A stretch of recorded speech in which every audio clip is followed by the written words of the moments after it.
Pastor Mitchell, thank you so much. What you guys don't know about Pastor Mitchell is when we had this idea to open up an emergency family shelter, we called him up and we're talking to him about it, thinking this is a long shot. And then he said, why don't you just do it at my church? And so we did. So from the idea to opening the emergency family shelter 3 years ago, it was 2 months.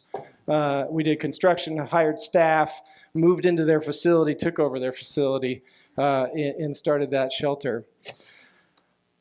Right now, there is a child being born to homeless teenage parents. Right now, there's an immigrant family who know nobody in this country, who are trying to make their way in America and find a place to stay. Right now, there's a gang of young men walking the streets, doing a little rabble-rousing, and at some point they might cause a problem for the authorities. Right now, all these things are happening in our city. But the good news is that right now, we have a chance to hear and learn something that maybe, just maybe, might change the future for one of these people and for you. Like Pastor Mitchell said, my name is Joe Ader. I'm the Executive Director of Family Promise. We equip families and communities to end the cycle of homelessness here in Spokane. We work exclusively with anybody caring for a child or who is pregnant in our county. I'm also the chair of the Spokane Homeless Coalition. I'm a member of the Continuum of Care Board of Spokane County. And like Pastor Mitchell says, I travel around the country sometimes and train organizations on how to work with the poor. So we've heard a lot on addiction. We've heard a lot on mental health and trauma triggers. But I'm going to speak about 3 stories. And these are 3 stories of children who have experienced homelessness. So that's where I will start. In 1980, there was a teenager who was struggling with addiction and was being prostituted who gave birth to a baby girl. That girl would spend her childhood in and out of crack houses, motels, and on the streets. She ate from dumpsters. Her mom would prostitute with her also in the bed with her. When her mom had other children, she became the caretaker for little brother and baby sister as a 10-year-old. In hearing this first part of her story, you might think, wow, this little girl, she's doomed, right? She's doomed with this family, with this history, with this background. Let me fast forward to the other part of her story.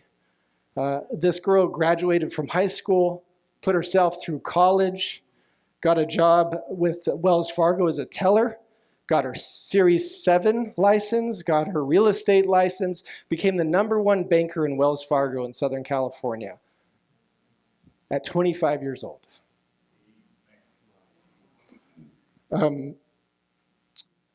At 28, she had her first child and said, you know what?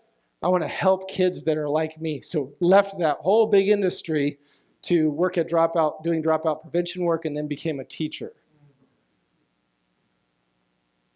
So this is the same person.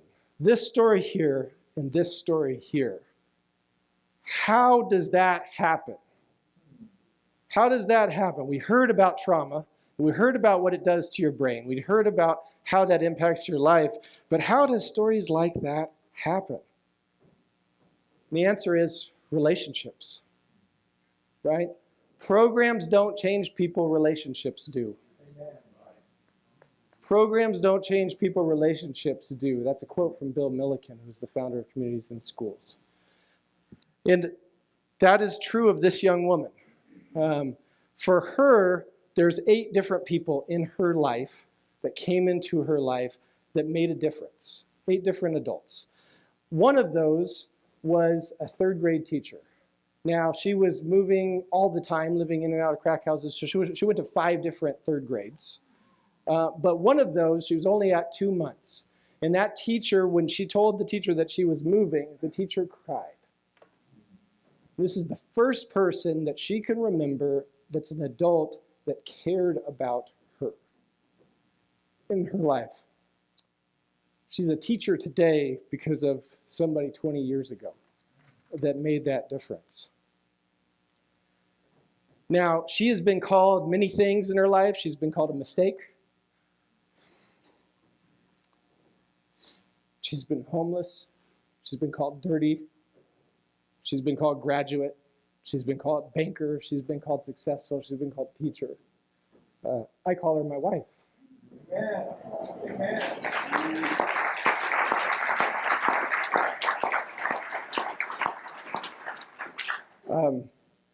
There's been many people that have influenced her in her life, including pastors, including aunts, including bosses. And that's the point that I'm going to talk about today. Relationships are the key in this.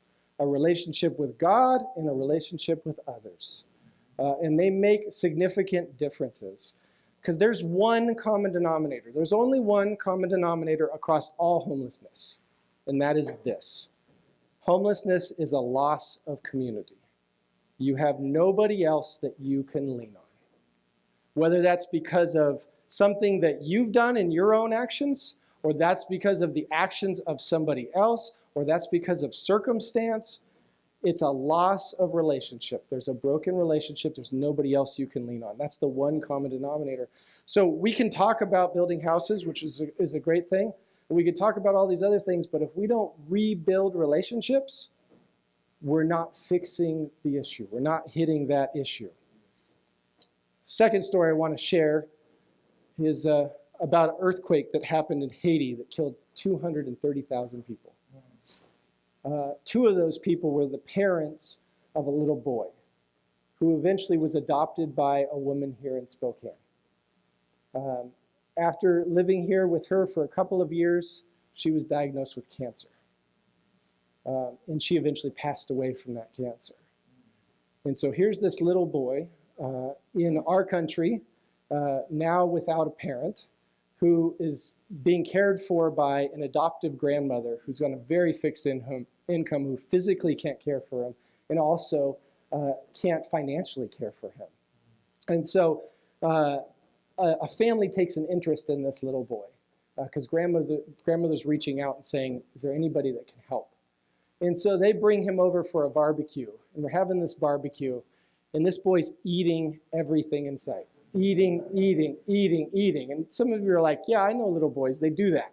But this was extreme. I mean, everything he could get in his mouth. And so the mom that's interested in him said, hey, let me ask you a question. What's your favorite food?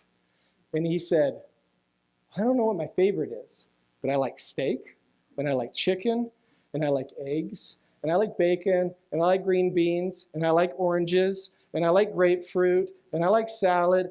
And he went on for minutes naming every food that he could think of. And so we're all giggling, we're laughing because it's pretty funny. And she eventually has to cut him off. She's like, hold on. Let me ask you a different question that might be easier to answer. What do you not like? And he said, I don't like when we don't have food. These are one of our kids in our community that is here, that is struggling, that is hungry, and they exist. They're right here. They're right here with us. He would eventually be adopted by that family that took an interest in him.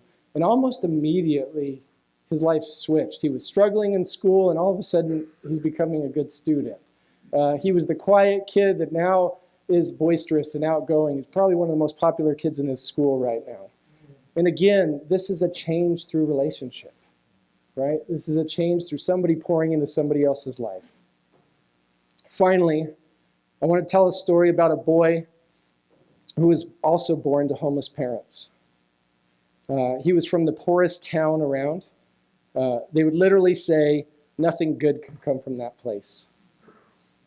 His family fled persecution in his country and went to another country, or immigrated as refugees to another country. Eventually, they would return to his own country. He grew up, and when he was an adult, would walk around with a group of guys that we'd probably call a gang today. And he was a really interesting individual. He was eventually arrested by the authorities and put into jail. And that's not where his story ends, because from this man, there was significant change that happened. Significant change after this point. Significant change that 2,000 years later, we're here. I'm talking about Jesus. Amen. And some of us forget that Jesus lived this poor man's life. These stories I just shared are very similar to the person that some of us call Savior, right? That he lived this poor man's life and profoundly impacted the world out of it. He was homeless at least 3 years as an adult, that we read. He rode into town on a borrowed donkey. Couldn't afford transportation. He was buried in a borrowed tomb. He was too poor to die. We have people in our own community that are too poor to die right now. But those that believe in him believe that he rose from the dead. And then he gave this commission to go and make disciples, which means go and make followers. Go and make followers. And they did. They did. And so a lot of us are here today because of that. Several of us that are on this stage are here because of that, to go and make disciples. So, and you cannot do this without building a relationship with somebody. We can't make a program to make widget Christians. You can only do that through relationship. And so when it comes to solving this issue of homelessness, or really most of the ails of our community, of our society, we got to do it through relationship. It has to be intentional because people are different. They are unique and they have significant experiences, but they also have the ability to change. No matter where their life started, where they've been, what they've done, what they've been through, we all have the ability to change. And so next time we're driving down the street and we see a homeless person out there, maybe we should thank Jesus. When we see the gang member with the tattoos, maybe we should thank Jesus. When we hear about those kids that are on the free and reduced lunch, maybe we should thank Jesus.